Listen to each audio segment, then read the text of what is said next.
রাজধানীর পল্টন এলাকা থেকে মোবাইল ফোনের IMEI নম্বর পরিবর্তনের সফটওয়্যার, দুটি ল্যাপটপ, 16টি মোবাইল ফোন ও নগদ অর্থসহ মোহাম্মদ আসাদুজ্জামান নামের একজনকে গ্রেফতার করেছে ঢাকা মহানগর গোয়েন্দা পুলিশ।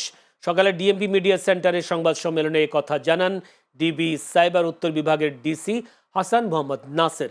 এর আগে শনিবার সন্ধ্যা 7টার দিকে গুলিস্তান শপিং কমপ্লেক্সের আন্ডারগ্রাউন্ড পাতাল মার্কেট এলাকায় অভিযান চালিয়ে তাকে গ্রেফতার করা হয়। এ সময় তার হেফাজতে বিভিন্ন সরঞ্জামাদি এবং 5,500 টাকা উদ্ধার করা হয়। উদ্ধারকৃত মালামালের আনুমানিক বাজার মূল্য প্রায় 4 লাখ টাকা। তিনি জানান, আসাদুজ্জামান ও তার পলাতক সহযোগী রাজন শেখ একটি সংঘবদ্ধ চক্রের মাধ্যমে চোরাই মোবাইল ফোনের IMEI পরিবর্তন করে বিক্রি করতেন।